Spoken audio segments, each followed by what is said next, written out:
നമസ്കാരം. കോൺഗ്രസിന്റെ ഒരു പാരകളും ബി.ജെ.പിക്ക് ഏൽക്കാതായതോടെ ആകെ വിഷമത്തിലാണ് കോൺഗ്രസ് നേതാക്കൾ. ഇനി വരും കാലത്ത് ബി.ജെ.പി തങ്ങളുടെ ആധിപത്യം ഉറപ്പിക്കുമെന്ന് മനസ്സിലായതോടെ കോൺഗ്രസ് ഒന്നടങ്കം ആകെ അങ്കലാപ്പിലാണ്. ഈ അങ്കലാപ്പിൽ കാണിച്ചു കൂട്ടാൻ വിക്രിയകളൊന്നുമില്ല. പാർലമെന്റ് വകുപ്പ് കൂടി എത്തിയതോടെ വിൽക്കാനും വയ്യ വിഴുങ്ങാനും വയ്യ എന്ന അവസ്ഥയിലാണ് കോൺഗ്രസ്. വഖഫ് എത്തിയതോടെ ക്രൈസ്തവ വോട്ടുകളെല്ലാം ബി.ജെ.പിയുടെ കീശയിലായി. ഇത് കണ്ടിട്ട് സഹിയില്ലാതെ ആയിരിക്കുകയാണ് കോൺഗ്രസ് നേതാക്കൾക്ക്. അപ്പോൾ പിന്നെ വഖഫിനെയും ബി.ജെ.പിയെ വിമർശിക്കുകയല്ലേ വഴിയുള്ളൂ. ആ വഴിയെ ഇറങ്ങിയിരിക്കുകയാണ് കെ.പി.സി.സി അധ്യക്ഷൻ കെ സുധാകരൻ. അല്ലേ തന്നെ സുധാരേട്ടൻ്റെ അധ്യക്ഷ കസേര ആടി ഇരിക്കുകയാണ്. അപ്പോൾ പിന്നെ അതൊന്ന് ഉറപ്പിക്കണം. കൂട്ടത്തിൽ ഒരു പാർട്ടി സുഖിപ്പിക്കൽ കൂടി.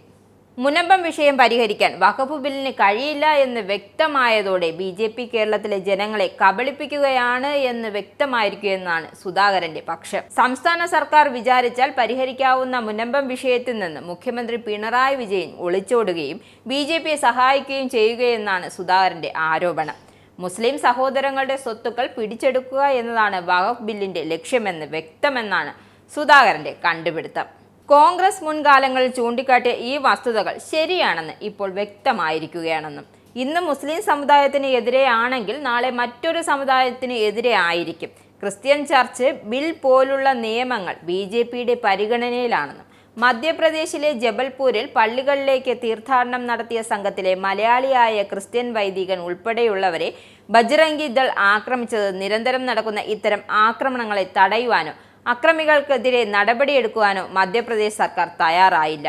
മണിപ്പൂരിൽ വലിയ വംശഹത്യ നടന്നിട്ടും കേന്ദ്ര സംസ്ഥാന സർക്കാരുകൾ കാഴ്ചക്കാരായി നിന്നുവെന്ന് പോലും കോൺഗ്രസ് മാത്രമാണ് ഇവരോട് അണിനിരന്നത് എന്നാണ് സുധാകരന്റെ കണ്ടുപിടുത്തം. അത് എല്ലാവരും ഓർക്കണമെന്ന താക്കീതും നൽകുന്നുണ്ട്.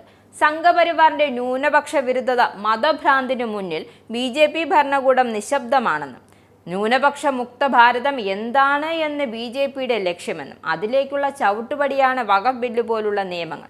ഇത് ഇന്ത്യൻ ഭരണഘടനയ്ക്കും ജനാധിപത്യത്തിനും എതിരാണെന്നാണ് സുധാകരൻ പറയുന്നത്. ഒടുവിൽ അവർ എന്നെ തേടി വന്നപ്പോൾ എനിക്ക് വേണ്ടി സംസാരിക്കാൻ ആരുമില്ലാതായിരുന്നു എന്ന മാർട്ടിന്റെ പ്രസിദ്ധമായ വാക്കുകളാണ് നാം എല്ലാവരും ഓർക്കേണ്ടതെന്ന ഒരു ഓർമ്മപ്പെടുത്തലും സുധാകരന്റെ വകയുണ്ട്. കഴിഞ്ഞ ദിവസമാണ് രാജ്യസഭയിൽ വഖഫ് ബില്ല് പാസ്സായത്. 128 പേർ ബില്ലിനെ അനുകൂലിച്ച് വോട്ട് ചെയ്തപ്പോൾ 95 പേർ ബില്ലിനെ എതിർത്തു. പ്രതിപക്ഷ നേതാക്കൾ അവതരിപ്പിച്ച ഭേദഗതികളും വോട്ടിന് തള്ളി. ഇനി രാഷ്ട്രപതി അംഗീകരിക്കോടെ വഖഫ് ബിൽ നിയമമാകും. നിങ്ങൾക്കും ആനന്ദ മീഡിയയുടെ പ്രേക്ഷകരിൽ ഒരാളാകണ്ടേ? യൂറോപ്പിലും യു.എസിലും ആഫ്രിക്കയിലുമടക്കം പ്രവാസികൾ ഉള്ളയിടങ്ങളിലൊക്കെ ജനപ്രിയ ചാനലുമായി ആനന്ദ് മീഡിയ ഒപ്പമുണ്ട്. ഏഷ്യാനെറ്റ് ഫ്ലവേഴ്സ് അടക്കം നിങ്ങളുടെ വിരൽത്തുമ്പിലെത്തും. ആദ്യം റോക്കു ബോക്സ് സ്വന്തമാക്കുക. അതിൽ നിന്നും ആനന്ദ് മീഡിയ ആപ്ലിക്കേഷൻ ഡൗൺലോഡ് ചെയ്യുക, ഇൻസ്റ്റാൾ ചെയ്യുക. എന്നിട്ട് 02085866511 എന്ന നമ്പറിൽ ഞങ്ങളുടെ കസ്റ്റമർ കെയറിൽ ബന്ധപ്പെടുക.